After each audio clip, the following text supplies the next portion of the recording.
Kedatangan kami ke sini, programnya kami namakan adalah manasik kesehatan, di mana manasik kesehatan ada dua tujuan. Tujuan pertama adalah memberikan edukasi pendidikan kesehatan dalam rangka mencegah terhadap penyakit kronis.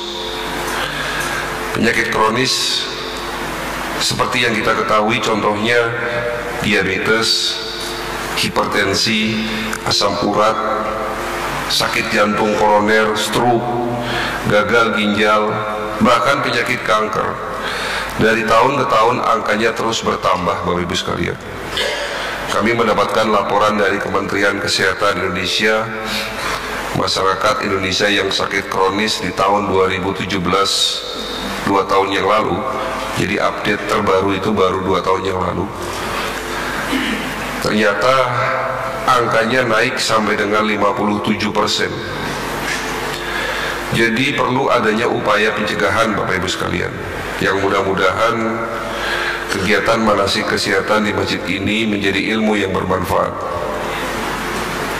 Lalu tujuan kedua dari kegiatan manasik ini adalah memperkenalkan konsep pengobatan holistik dengan basis pengobatan secara Islam.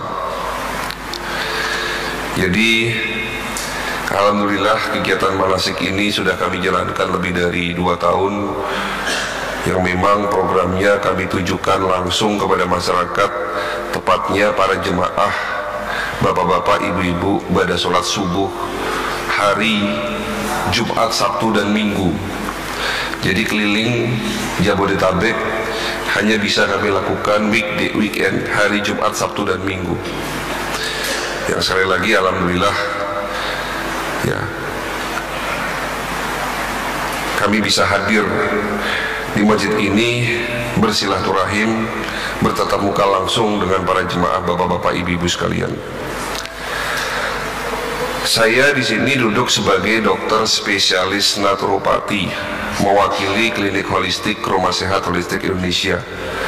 Ya pastinya terdengar asing ya. Mungkin ada yang tidak tahu, atau bahkan semuanya tidak tahu apa itu dokter spesialis naturopati, karena memang pendidikan kedokteran tersebut di Indonesia belum ada. Tapi insya Allah nanti akan sedikit saya jelaskan.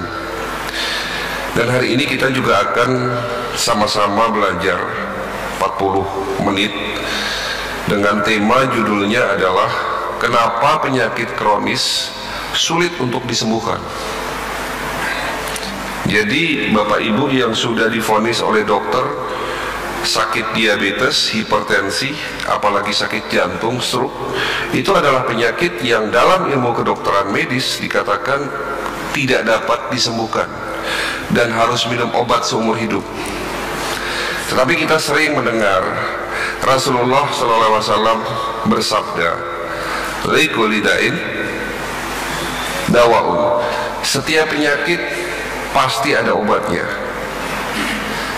Jadi insya Allah kalau menurut Nabi kita sendiri,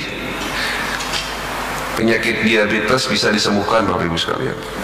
Penyakit hipertensi, jantung, stroke, bahkan penyakit gagal ginjal dan kanker pun insya Allah bisa disembuhkan. Tetapi pertanyaannya, kenapa jika kita divonis, sekali lagi divonis oleh seorang dokter di luar sana, penyakit tersebut tidak dapat disembuhkan? Nah, ini ada satu perbedaan yang insya Allah 45 menit ke depan ada benang merah yang bisa kita ambil, yang bisa kita cari tahu ya. Tetapi izinkan terlebih dahulu saya ingin sedikit bercerita sejarah Bapak Ibu sekalian. Tadi dikatakan saya mengambil jurusan pendidikan kedokteran spesialis naturopati. Dasarnya apa? Dan Rumah Sehat Holistik Indonesia itu klinik seperti apa gitu loh. Ya sedikit bercerita sejarah begini. Saya lulusan Fakultas Kedokteran Universitas Islam Sultan Agung Semarang, disingkat Unisula Semarang. Lulus menjadi dokter tahun 2002. Setelah menjadi dokter umum, saya lanjut belajar mendaftar untuk menjadi dokter spesialis bedah awalnya ya. Tetapi perjalanan waktu, niat berubah. Apa alasan yang menjadikan niat berubah? Ya, alasan ini berhubungan dengan sebuah pertanyaan yang ditujukan oleh seorang ustadz kepada saya. Pertanyaan yang berhubungan dengan hukum halal dan haram dalam konsep pengobatan Islam. Dok, sebagai muslim, dokter sebagai muslim pastinya tahu benar konsep halal dan haram. Karena di Islam tegas diatur, halal jelas halalnya, haram pasti haram. Ya. Apakah obat-obat yang selama ini dokter resepkan kepada seluruh pasien dokter dipastikan zat-zat yang terkandung di dalam obat tersebut tidak ada sesuatu yang diharamkan di agama kita? Bapak Ibu sekalian, saya cukup kaget mendapatkan pertanyaan tersebut, ya, karena walaupun saya lulusan salah satu universitas berlabel Islam, Unisula itu kan Universitas Islam Sultan Agung Semarang, tetapi kami tidak pernah diajarkan konsep pengobatan secara Islam. Walaupun labelnya Islam, walaupun rumah sakitnya Islam, ya, tetapi metodenya sama, ala barat semua. Dan kiblat dari ilmu kedokteran di Indonesia itu ke Belanda. Jadi kami tidak pernah diajarkan pengobatan secara Islami, ya. Dan kami juga tidak pernah diberitahu bahwa obat-obat yang ada di sekitar kita, di dalam obat-obat yang diresepkan oleh dokter, baik obat-obat di apotek maupun di rumah sakit, ternyata masih banyak mengandung zat-zat yang diharamkan di agama kita. Karena memang sudah ada pertanyaan tersebut, yang pada akhirnya ya saya mencari tahu. Dan pencarian saya berakhir kepada sebuah buku, di mana buku ini ditulis oleh seorang dokter ahli farmakologi dari Jogja. Ternyata juga beliau melakukan sebuah penelitian yang berkaitan dengan kehalalan obat. 10 tahun beliau melakukan penelitian tersebut, dan hasilnya hampir 70% obat yang diimpor dari Eropa, terutama dalam bentuk sediaan kapsul, ternyata kapsulnya itu sendiri dibuat dari gelatin usus babi, Bapak Ibu sekalian. Inilah yang menjadikan saya ragu-ragu apakah saya terus menjadi dokter spesialis bedah. Maaf, bukan berarti menjadi dokter spesialis bedah tidak baik, cuman secara pribadi saya sendiri ada keraguan dalam hati saya, yang pada akhirnya tahun 2004 saya memutuskan hijrah.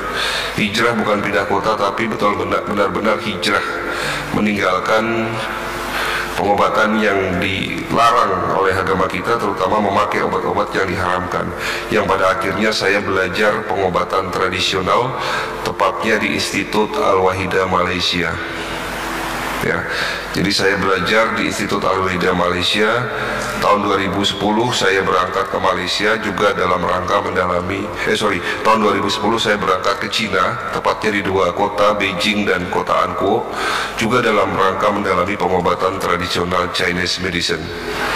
Jadi dalam hal ini dokter yang mendapatkan title sebagai dokter spesialis naturopati, ya, itu adalah dokter yang mendalami pengobatan tradisional, ya. Tetapi bukan berarti setelah saya mendalami pengobatan tradisional saya meninggalkan ilmu pengobatan yang saya dapat di bangku kuliah, tidak. Ya, saya meninggalkan ilmu pengobatan medis, tidak. Saya gabungkan kedua ilmu antara pengobatan medis dan pengobatan tradisional. Itulah yang disebut sebagai konsep pengobatan secara holistik. Yang baik-baik kita ambil, yang sesuai dengan syariat Islam kita ambil, yang tidak sesuai dengan syariat Islam ya tentunya kita hilangkan. Jadi sekali lagi, Rumah Sehat Holistik Indonesia yang kami dirikan di Kota Depok itu bukan klinik medis, juga bukan klinik tradisional, tapi sebuah klinik dengan konsep holistic integrated medicine. Jadi itu sekilas sejarah berdirinya Rumah Sehat Holistik Indonesia.